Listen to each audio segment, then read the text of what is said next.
Let's not rest in past glory. दोस्तों आज हम किसी अफवाह या सोशल मीडिया की क्लिप की नहीं बल्कि भारत के air chief marshal A P Singh ji के उस बयान की बात करेंगे जिसने नई दिल्ली से लेके इस्लामाबाद तक हलचल मचा दी है। Blow to the terrorist infrastructure, attacking multiple bases in Pakistan, signal that enough is enough and bring them to their knees.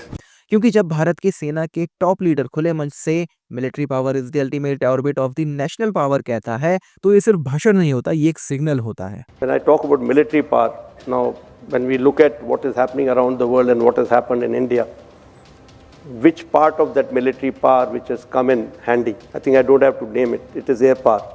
आज की बदली हुई जियोपॉलिटिकल दुनिया में इस बयान के क्या मायने हैं? क्या ये ऑपरेशन सिंधु 2.0 का इशारा है? और आखिर एक के बाद एक तीनों सेनाओं के प्रमुख पाकिस्तान को लेकर इतनी खुली भाषा में क्यों बोल रहे हैं?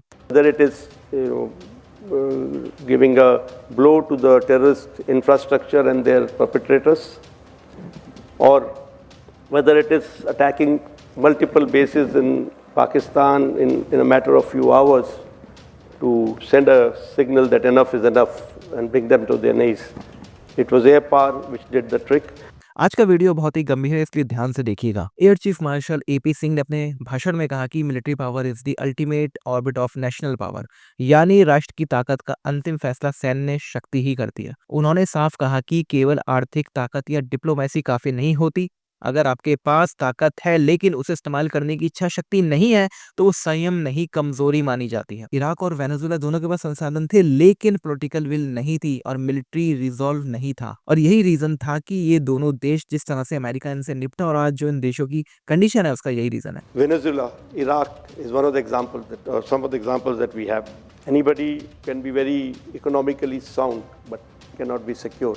We must understand that military power stands as ultimate arbiter of the national power. और अगर हम अपने ही इतिहास में थोड़ा पीछे जाएं और देखें तो हम ये पाएंगे कि भारत भी सोने की चिड़िया था। हमने बड़ी बड़ी यूनिवर्सिटीज बनाई, तक्षशिला और नालंदा, लेकिन जब विदेशी आक्रमण हुआ तो हमारी मिलिट्री पावर जो भी थी हम उसे रोक नहीं पाए, हम अपने आर्थिक शक्ति को भी बचा नहीं पाए और अपनी यूनिवर्सिटीज भी नहीं बचा पाए। कहा जाता है कि नालंदा की यूनिवर्सिटी जो थी वो 7 से 8 दिन तक वहां पे वो जलती रही, और यही जो रूल है ये आज भी अप्लाई होता है, और इसलिए एयर चीफ मार्शल ने ये बात कही। दोस्तों ये कोई रूटीन सेमिनार नहीं था। भारत में जब भी कोई आर्मी, नेवी या एयरफोर्स चीफ इस तरह के खुले शब्दों में बोलते हैं तो उनके 3 ऑडियंस होते हैं: भारत की जनता, भारत की सरकार और सबसे अहम भारत के दुश्मन, खास तौर पर पाकिस्तान और चीन। एक्सपर्ट का कहना है कि ये बयान ऑपरेशन सिंदूर में पाकिस्तान को मिले झटकों पे नमक जैसा है। एयर चीफ मार्शल का सबसे स्ट्रॉन्ग मैसेज यही था कि अगर आप कमजोर हैं और आप सिर्फ संयम दिखाते हैं तो दुश्मन उसे डर नहीं, मौका समझता है। यही वजह है कि भारत अब स्ट्रेटेजिकल रेजिस्टेंस वाली इमेज से बाहर निकल रहा है। 2019 के बाद भारत ने दिखा दिया है कि इंटेंट भी है और कैपेबिलिटी भी है। दोस्तों इसे अब ग्लोबल एंगल से समझते हैं। 2026 की शुरुआत से ही अमेरिका में प्रेसिडेंट डोनाल्ड ट्रंप की एग्रेसिव फॉरेन पॉलिसी दिख रही है। And all we're asking for is to get Greenland including right title and ownership because you need the ownership to defend it. Venezuela पे उन्होंने सीधे सीधे मिलिट्री आक्रमण कर दिया, प्रेशर बनाया, और फिर जिस तरह से वहां के राष्ट्रपति को उठा के लिया है वो बहुत ही बड़ी चीज है।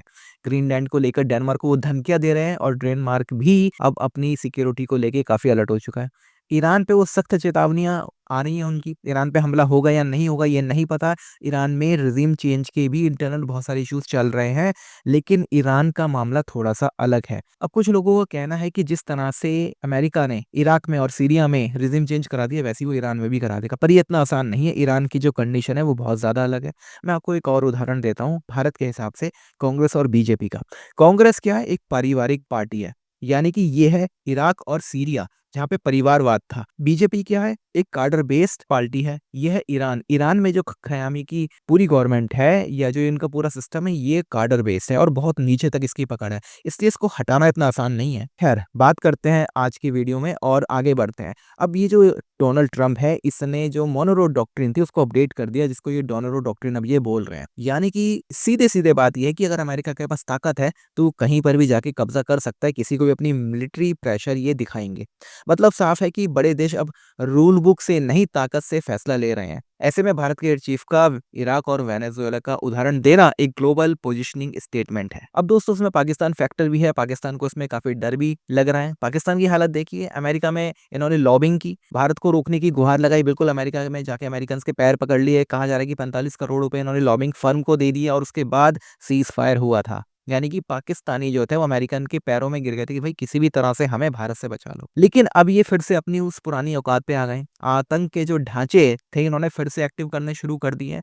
अभी कहा जा रहा है कि वाटर रूट अटैक की ये प्लानिंग कर रहे हैं, यानी कि जिस तरह से मुंबई में हमला हुआ था 2008 में कसाब वाला, और कसाब जैसे ये लोग पानी के रास्ते एक नाव में बैठ के मुंबई आ गए थे, उस तरह से फिर ये कोई तैयारी कर रहे हैं, ऐसा इंटेलिजेंस इनपुट आ रहा है। और इसीलिए भारत को बहुत ज्यादा अलर्ट रहने की जरूरत है, क्योंकि अगर ऐसा कुछ होता है तो फिर से एक बड़ा जवाब यानी कि एक जबरदस्त सबक पाकिस्तान को सिखाना होगा। Giving a blow to the terrorist infrastructure and their perpetrators, or whether it is attacking multiple bases in Pakistan in a matter of few hours to send a signal that enough is enough and bring them to their knees.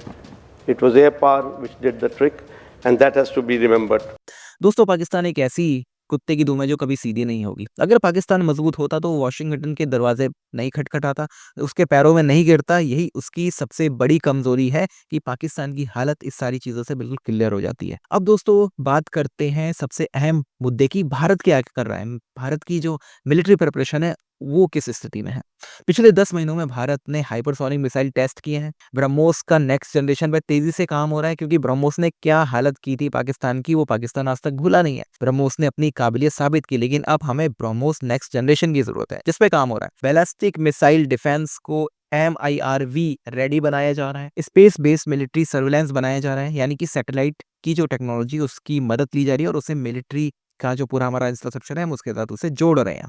DRDO private sector के साथ partnership कर रहा है ताकि जो समय लगता है डेवलपमेंट में उसको कम किया जाए। प्राइवेट सेक्टर की पार्टनरशिप को लगातार बढ़ाया जा रहा है और बहुत सी जो प्राइवेट कंपनियां जैसे IDEX, टाटा, LNT जैसे प्लेटफॉर्म, इन कंपनियों के साथ ये लोग मिलकर बना रहे हैं और इन कंपनियों के साथ काम हो रहा है। 148 न्यू R&D प्रोजेक्ट चल रहे हैं 2025 की रिपोर्ट के मुताबिक। 50% डिफेंस प्रोडक्शन प्राइवेट सेक्टर का टारगेट रखा गया और उस पर काम हो रहा है। ये सब मिलकर भारत को बना रहे हैं एक इंस्टेंस रिएक्शन फोर्स, और यही सबसे बड़ी चीज है। तो दोस्तों एक्सपर्ट मानते हैं कि जब सेना तैयार महसूस करती है तभी वो इंटेंट दिखाती है। ये बयान बताता है कि military is ready, political will is aligned, confusion पूरी तरह से खत्म हो चुका है। अगर इस बार कुछ हुआ पाकिस्तान की तरफ से तो जवाब तगड़ा मिलेगा। तो दोस्तों ये बयान सिर्फ चेतावनी नहीं, ये डिटरेंस का ऐलान है। भारत अब शांति की बात हमले के बाद नहीं, हमले से पहले अपनी ताकत दिखाकर करेगा। आपका क्या मानना है? क्या ये ऑपरेशन सिंधु 2.0 का संकेत है? कमेंट में लिख के जरूर बताएं। मिलते हैं अगले वीडियो में, तब तक के लिए जय हिंद, हर हर महादेव।